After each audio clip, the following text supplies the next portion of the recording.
स्थापकाय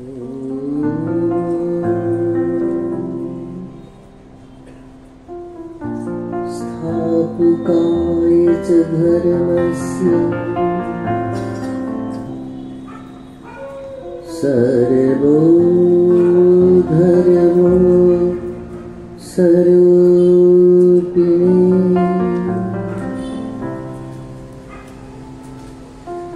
अवतारो वरिष्ठाय रामो कृष्णाय ते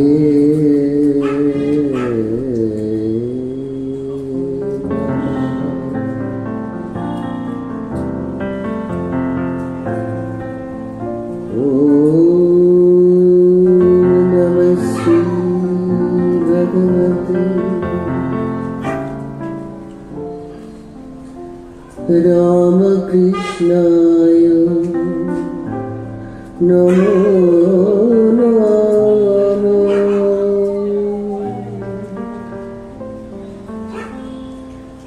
ॐ नमः श्री भगवते रामकृष्णाय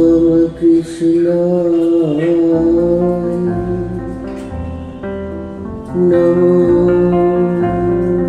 नमः।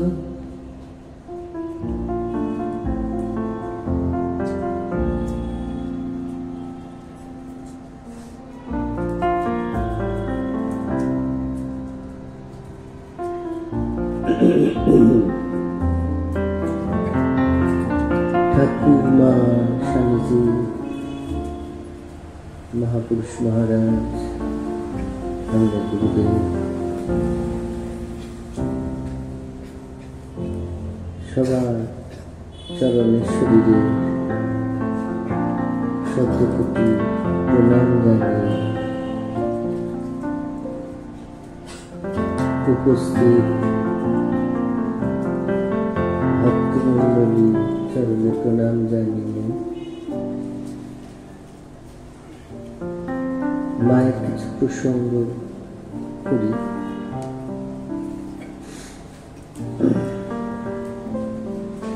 আসলে মা এই সুযোগটা দেন শরীরটাকে কিছু ভাব নেওয়ার জন্য, কিছু ভাব দেওয়ার জন্য। এইটাই শুধু চেষ্টা করি যাতে ঠিক মতন গ্রহণ করতে পারি আর রক্ষা করতে পারি। এতদিন ধরে যে মায়ের এই আনন্দ উৎসবকে কেন্দ্র করে আমরা অনেক ঘটনা তো শুনেছি, আরো শুনতে পাবে, বা বহু জায়গায় আরো শুনতে পাচ্ছ, নিজেরাও পড়ছো।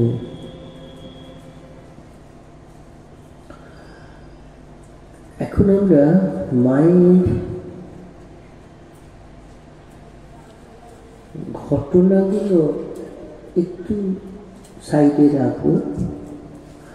আমরা এটা যদি একটু দেখি যে মায়ের সম্পর্কে যারা সেই সময় মায়ের সঙ্গ করেছেন তাদের ধারণাগুলো কেমন ছিল।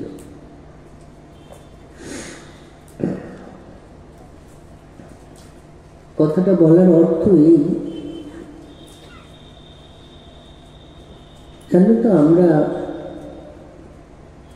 সবাই খুব পূজা করতে চাই, নিষ্ঠা বলো, ভক্তি বলো, সবকিছু দিয়েই তাকে সেবা পূজায় নিয়ে রাখতে চাই। কিন্তু মা যখন স্থূল শরীরে ছিলেন তখন তার সেবা পূজা সম্পর্কে তার যারা একদম সহচরী, তার যারা একদম কাছে, তাদের কিছু উক্তি নিয়ে আমরা আলোচনা করব, যে প্রসঙ্গে মা কিছু কিছু কথা বলছেন, যে কথাগুলো আমাদের ধারণা করা একান্ত দরকার।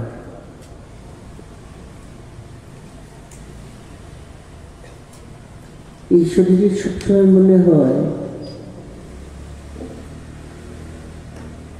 পাওয়া ভীষণ সহজ, খুব সহজে আমরা অনেক কিছু পাই,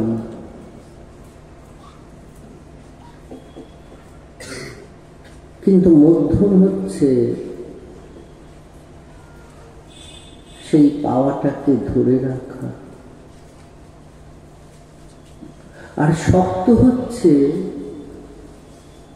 সেই ধরে রাখাটাকে বাস্তবায়িত করা। এটা বড় শক্ত। ধরো ঠাকুরের সময় মায়ের কাছে, মায়ের যে সেবিকারা ছিলেন, গোলাপ মা, যোগেন মা, গৌরী মা, যাদের মধ্যে অন্যতম,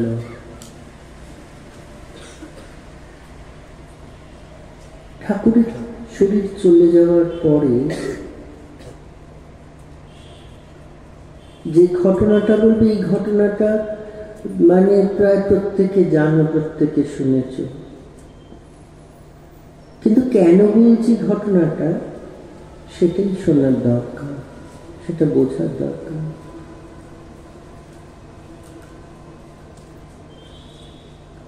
যোগীন মার মনে হয়েছিল ঠাকুরের যত অবস্থা ছিল উন্নত,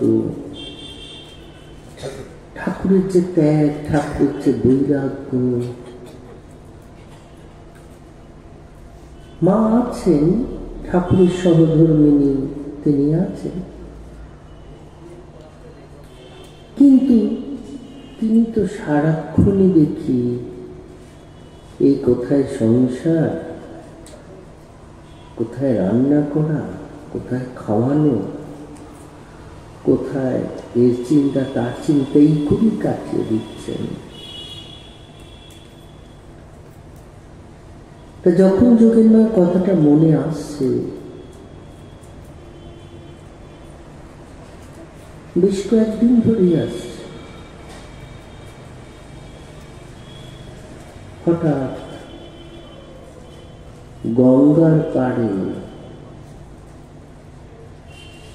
যোগেন মা ধ্যানে বসেছেন।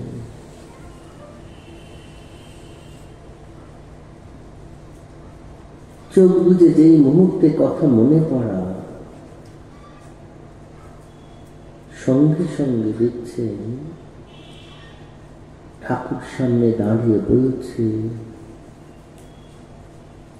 যোগীন দেখো তো সামনে কি দেখতে পাচ্ছ? যোগীন মা দেখছে সদ্য জাত একটি শিশু, তার নাড়ি ভুঁড়ি বেরিয়ে গেছে, মৃত অবস্থায় গঙ্গা দিয়ে ভেসে যাচ্ছে। যোগীন মা চমকে উঠছেন। ঠাকুর বলছেন, এতে কি গঙ্গার কিছু হলো? এটা কি তার গায়ে লাগলো? ওকেও জানলে তেমন, তার প্রতি সংশয় এলো না।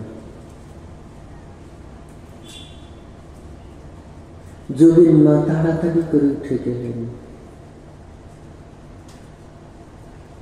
মায়ের কাছে।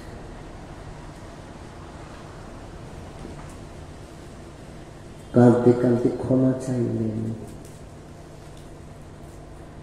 মা বলছেন, হলো কি?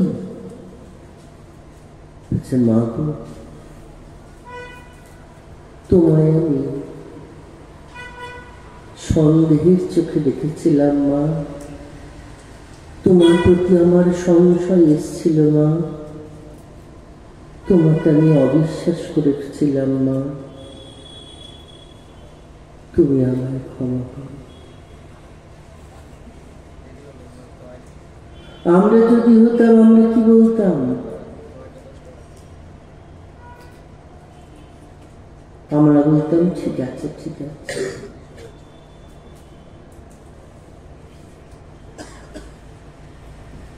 মা তা করলেন না।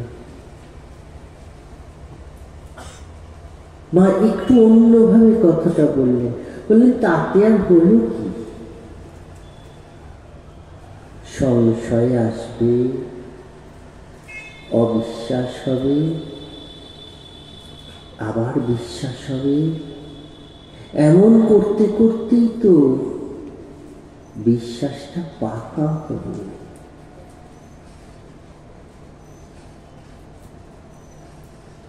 আমাদের জন্য এটা কি বার্তা জানো? আমাদের জন্য এই বার্তাটা একটু অন্যরকম।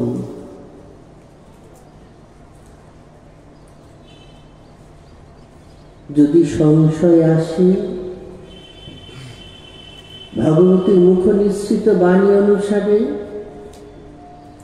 তার নিঃসংশয় হওয়ার রাস্তা। যদি অবিশ্বাস আসে,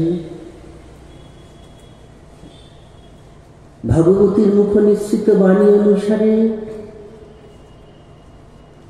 তা বিশ্বাসের প্রতিবন্ধকতাকে দূর করে দেবে।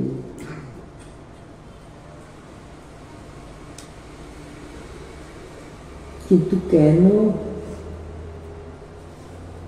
বিশ্বাসটাকে দৃঢ় করার জন্য।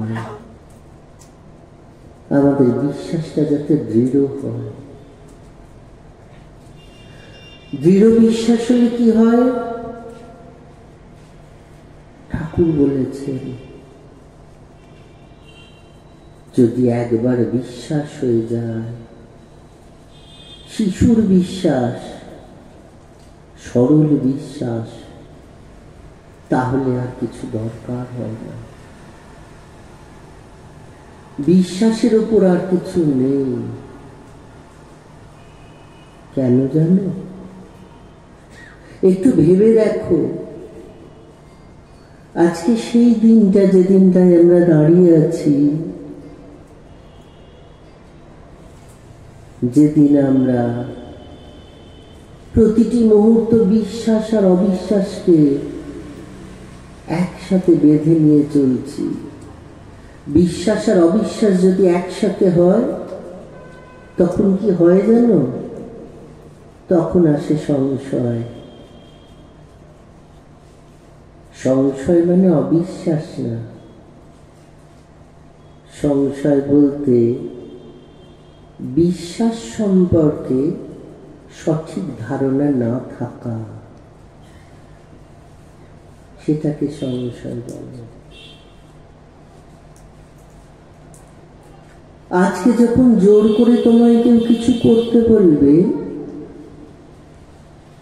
তুমি করবে, কিন্তু দেখবে সেটা শুধুমাত্র জোর করে করাই হলো। তার মধ্যে মন থাকে না, প্রাণ থাকে না, ভাব থাকে না, ভালোবাসা থাকে না। মনে হয় এটা আমার উপর বার্ডেন, এটা আমাকে জোর করে চাপিয়ে দেয়া হচ্ছে। সমাজে আমরা এমন অনেক লোকের সাথে মেলামেশা করি, অনেক আত্মীয় স্বজনের সাথে মেলামেশা করি, যারা বাড়িতে এলে গুরুজনেরা বলে প্রণাম করো, করা হয়। মনে মনে বিরক্ত আসে, ইনি কি প্রণাম করার যোগ্য? এমন কিছু কিছু ধর্মীয় রিচুয়ালস রয়েছে যেগুলো ছোট থেকে শুনে এসেছ। এইটা করো, ওইটা করো, সেইটা করো, করে চলেছ। না আছে বিশ্বাস, না আছে ভালোবাসা। প্রশ্ন করলে বলে দেয় কি করবো, না করলে বাড়িতে অশান্তি। কিন্তু একবার যদি তাকে বিশ্বাস করে ফেলো, একবার যদি তাকে ভালোবেসে ফেলো, তাহলে তার প্রতিটি কর্ম সম্পর্কে তোমার এত দৃঢ়তা আসবে, এত ভালোবাসা আসবে যে তোমায় জোর করে কেউ করাতে চাইবে না। কেউ কিছু না বললেও তুমি ইচ্ছা করে করতে চাইবে। ঠাকুর বলছেন, মা বলছেন, একবার যদি বিশ্বাস হয়ে গেল তো সব হয়ে গেল। বিশ্বাস হলে আমাদের যে শুধু দৃঢ়তা আসে তা নয়, আমাদের নিজের সংকল্প সম্পর্কে আমরা সচেতন হয়ে যাই, আমাদের আচার আচরণ সম্পর্কে আমরা সচেতন হয়ে যাই। অমুককে আমি বিশ্বাস করি, তিনি আমায় এত স্নেহ করেন, অতএব তার কাছে তো মিথ্যা বলা যায় না, তার কাছে তো কিছু লুকোনো যায় না। তার কাছে লুকিয়ে আমি কি আমাকে মুক্ত মনে করতে পারছি? না, আমি তাকে ছোট করে ফেলছি। তাহলে বিশ্বাসটা করলাম কাকে? এইরকম একটা সংকল্প চলে আসে। আর কি আসে? বিশ্বাস করলে চারিত্রিক গঠন খুব সুসংগঠিত হয়, কারণ আমি তাকে বিশ্বাস করেছি, তিনি আমায় ভালোবেসেছেন, স্নেহ করেছেন। আমার তো অন্য পথে পা দেওয়াটাই একটা অপরাধ। পাপ কতটা আমি জানি না, কারণ আমি পাপকে চোখে দেখিনি, পাপ সম্পর্কে আমার ধারণা কম। বইতেই শব্দটা পড়েছি এই মাত্র, কিন্তু অপরাধ তো বোধ থেকে। অনৈতিক কর্ম যা তোমার বোধে এনে দিচ্ছে যে তুমি যা করছো তার থেকে অনেক ভালো কাজ করতে পারতে, অনেক ভালো চিন্তা করতে পারতে, অনেক ভালো কিছু দেখতে পারতে, দেখাতে পারতে, খেতে পারতে, খাওয়াতে পারতে, অনেককে সেই জায়গায় নিয়ে যেতে পারতে, কিন্তু করলে না, পারলে না। এই যে এইভাবে নিজেকে হারিয়ে ফেলা, এটাই সংশয় থেকে আসে।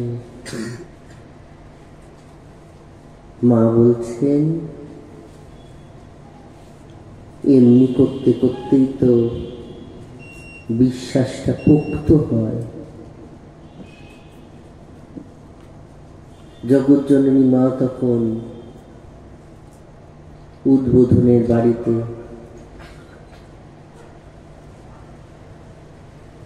এক ভক্ত এসছেন, তিনি এই প্রথম এলেন, প্রণাম করলেন। মা তাকে দেখে মাথা থেকে পা পর্যন্ত মোটা একটি চাদর চাপা দিয়ে বসলেন। তিনি যখন মায়ের চরণে ফুল দিচ্ছেন, যোগীন মা সেটা খেয়াল করেছে। মা তক্তপোষের উপরে বসে পাটা ঝুলিয়ে আছেন, শুধু পা দুটোই দেখা যাচ্ছে, আর শ্রীমুখের কিছুটা অংশ। যোগীন মা একটি কাজে বাইরে গেলেন, মিনিট 15-20 পরে তিনি ফিরেছেন। তখনও দেখছেন মা বসে, আর তিনি ন্যাস করছেন, প্রাণায়াম করছেন, মন্ত্রোচ্চারণ করছেন। যোগীন মা হিড় হিড় করে টেনে তাকে তুলে দিলেন। কি কি ভেবেছটা কি? এ কি তোমার কাঠের পুতুল নাকি যে ন্যাস করে তার চেতনা জাগাতে হবে? লজ্জা করে না? আগে ওঠো। দেখতে পাচ্ছ না গরমে কষ্টে দরদর করে ঘামছেন বলে তাকে টেনে বের করে দিলেন। এই হচ্ছে বিশ্বাস, এই হচ্ছে ভালোবাসা। পূজা করবে করো, কিন্তু সবসময় তো ন্যাসের দরকার কোথায়? অত ধ্যানের দরকার কোথায়? সেখানে তো শুধু মা আছেন আর আমি আছি, ভাবনা কি আছে আমার। এই ভাবটাই কি আমাদের পরম মন্ত্র হতে পারে না? অনেক মন্ত্রের, অনেক উপাচারের,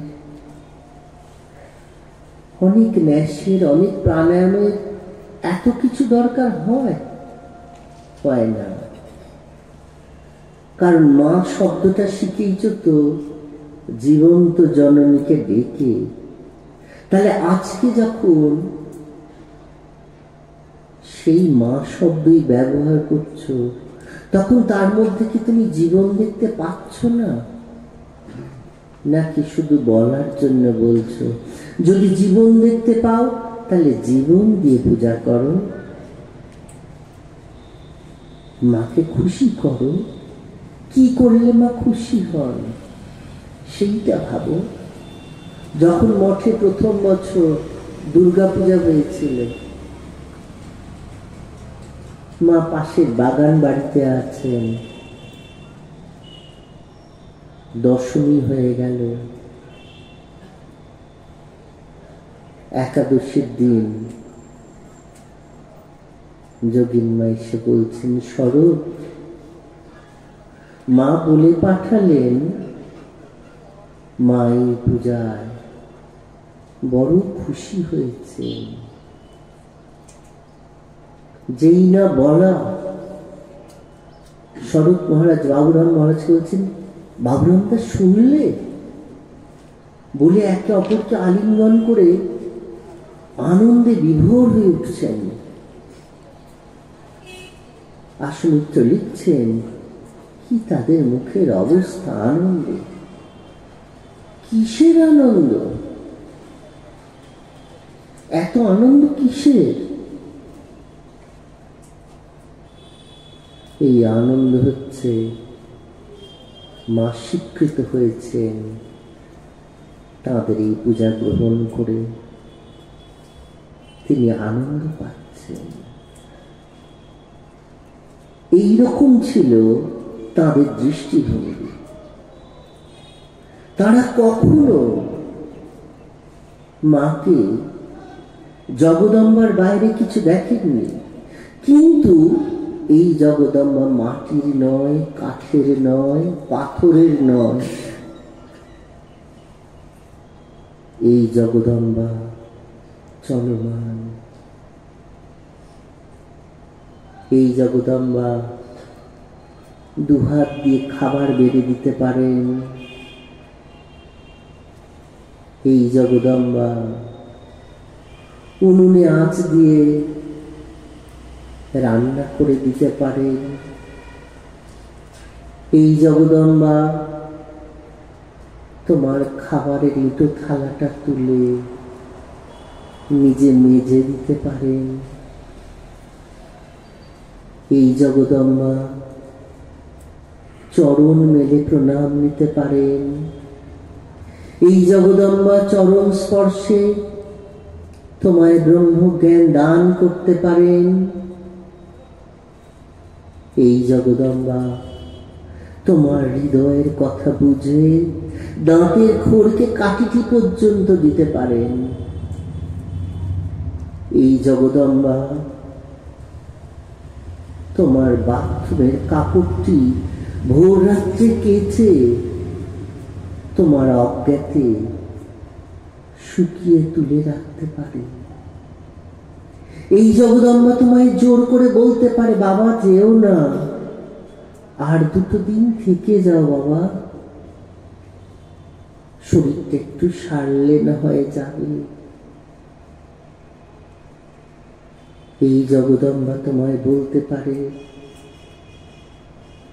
তোমার সাধন ভজনে কোথায় কি সমস্যা হচ্ছে। এই জগদম্বা বলতে পারে, ওই ভাঙা চাঙারিটা তুলে আনো মা, শরৎ আমার সন্ন্যাসী ছেলে, সে ওর সম্পর্কে বুঝবে কি করে, তবু 4টি খোলা ফেলতে তোকে কাজে লাগবে। এই জগদম্বা বলতে পারে, 10 হাতেও কাজ সেরে আর পারছি মা। এই জগদম্বা বলতে পারে, ওরা ঠাকুরের আরাধ্য ধন, ওরা কি চাই এই গ্রামের বাসি পচা খেয়ে অভ্যস্ত, তাই তোদের জন্য এই জগদম্বা মাথায় করে ঝুড়িতে বয়ে প্রতিদিন টাটকা সবজি এনে ছেলেদের খাওয়াতে পারে। এই জগদম্বাকেই দেখা গেছে যিনি সমস্ত সংস্কারকে মুহূর্তের মধ্যে সংস্কারের অতীত করে তুলেছেন। এই জগদম্বাকে দেখা গেছে যে সময়ে ব্রাহ্মণেরা অত কঠোর ছিল, সেই সময় এই জগদম্বা 1 সূর্যে 2 বার অন্ন গ্রহণ করেছেন, বলেছেন আমি আমার ছেলেদের জন্য সব পারি করতে। এই জগদম্বাই পারেন ফল দান করতে, ফলের ফলটাও দান করতে। বুঝতে পারছেন আজ কোন জগদম্বার জন্মতিথি আমরা উদযাপন করছি, আর কোন জগদম্বার সামনে সেই জগদম্বার সব প্রতিপূজারা বসে আছে, কোন জগদম্বার সামনে তার পুত্র সন্তানরা বসে আছে। এই না হলে বিশ্বাস, আর এই বিশ্বাস যদি আসে, আর কি কখনো মনে হবে অন্যভাবে মায়ের পূজা করি? আজকাল একটা নতুন কথা এসে হাজির হয়েছে, আমি কি তাকে ভোগ রেঁধে দিতে পারি? আরে তোমার মা, তুমি তাকে কি খাওয়াবে সেটা তো সম্পূর্ণ তোমার বিচার। তুমি আমায় জিজ্ঞাসা করছো? তুমি যদি বলো শাস্ত্র, শাস্ত্র তো মানবে না। হ্যাঁ ঠিক বলেছ, শাস্ত্র ভগবানের সাথে ভক্তের রিলেশনশিপের মধ্যবর্তী একটা নিয়মানুবর্তিতা লিখিত গ্রন্থ, কিন্তু মায়ের সাথে সন্তানের মধ্যবর্তী কোনো গ্রন্থ নয় শাস্ত্র। তুমি তো তাকে মা বলছো, সেইখানে কেন প্রতি কথায় শাস্ত্র শাস্ত্র করে চিৎকার করছো? তা হয় নাকি? শাস্ত্র তো বলে দিয়েছে কি ছেলেদের কি মেয়েদের যদি রক্তপাত হয় তাহলে তাদের অসুচ, তারা রান্না বাড়া করতে পারে না। আবার শাস্ত্র এটাও বলেছে সন্তানকে গোপাল বধ সাধন করতে হয়, স্বামীকে নারায়ণ বধ সাধন করতে হয়। তা বাড়ির মায়ের যদি রক্তপাত হয়, মা কি সে গোপালের খাবার করবে না? না মা স্বামীর খাবার করবে না? কেন না? শাস্ত্র ভগবান আর ভক্তের মধ্যবর্তী অবস্থাকে নিরূপণ করার অধিকারী। কিন্তু স্বামী স্ত্রী, মাতা সন্তান, এদের মধ্যে কোনোদিনও কোনো শাস্ত্র ঢুকতে পারে না। এদের মধ্যে শুধুমাত্র তোমার মন, তোমার বিচার, তোমার ভালোবাসা, তোমার বিবেক, তোমার চেতনা, তোমার চৈতন্য, তোমার ভাবনা, এগুলো শুধু প্রবেশ করতে পারে। এগুলোর বাইরে যেও না। এগুলোর বাইরে গেলে কি হয়, মনে হয় হ্যাঁ বেশ পূজা করে উঠলাম, কিন্তু গভীরে ঢুকলে দেখবে যে তুমি একটা শুধু রুটিন মেনেছ, তুমি সেই জায়গায় প্রবেশ করতে পারোনি যে জায়গায় মা বলবে, আচ্ছা এই তোমার কি এমন বুদ্ধি গো, আমি মা আগে বসে বসে খেয়ে নেব আর তুমি সন্তান না খেয়ে উপোস করে আমায় খাওয়াবে, আমি কি পারি? দুটি খেয়ে এসে আমায় খাওয়াও। এই জায়গায় যেতে হবে, তবে তো বুঝবে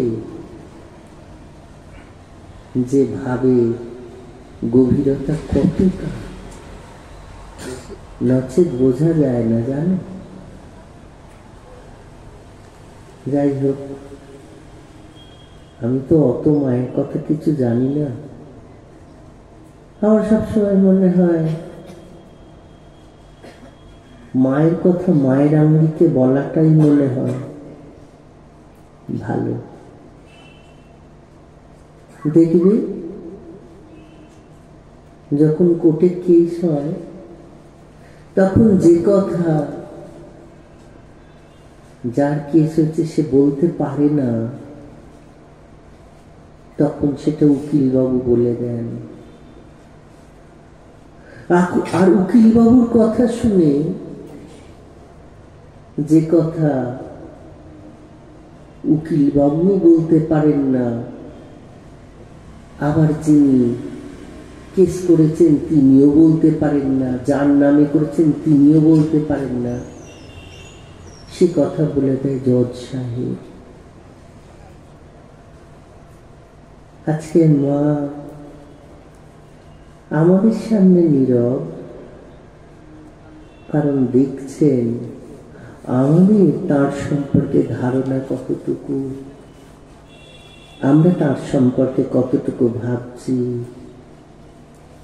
আমরা তার সম্পর্কে কতটুকু বলছি। সেই ক্ষেত্রে তিনি যদি শুধুই তার প্রশংসা শোনেন, আমার মনে হয় প্রত্যেকটা মায়ের কাছে এটা বড় অস্বস্তিকর। এটা আমার মনে হয়েছে যে প্রতিজন মায়ের কাছে শুধু মায়ের নিজের কানে নিজের প্রশংসা শোনাটা বড় অস্বস্তিকর হয়ে দাঁড়ায়। কারণ আমি দেখেছি যে আমাদের এখানে কয়েকজন মা আসে, তাদের ছেলেমেয়েরা যখন একটু বলে, হয়তো একটু বাড়িয়েই বলছে, সঙ্গে সঙ্গে মায়েরা দেখি বলতে আরম্ভ করে, ওই দেখেছেন তো এইরকম বলে, সবসময় এইরকম বলে, আমি ছাড়া এক পাও এগোবে না, আর এইসব বলে বেড়ায়।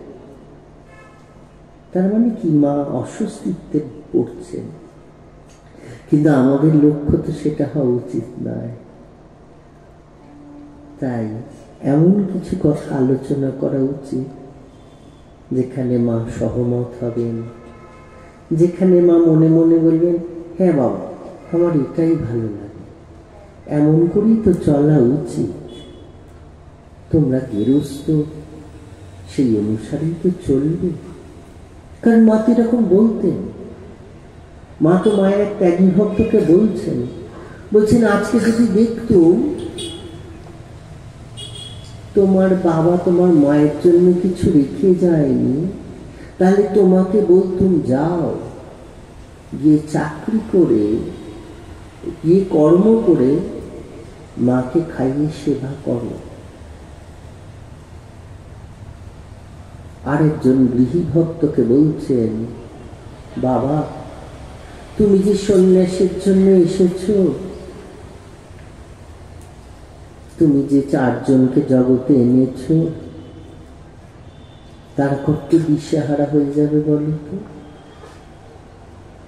সেই জন্য সন্ন্যাস না নিয়ে আমার সংসার, এই বোধে সংসারটিকে প্রতিপালন করো।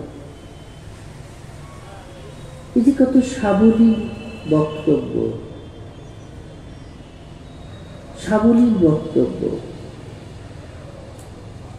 আমার সংসার এইটা মনে করে, কারণ তুমি সংসার অলরেডি করে ফেলেছ।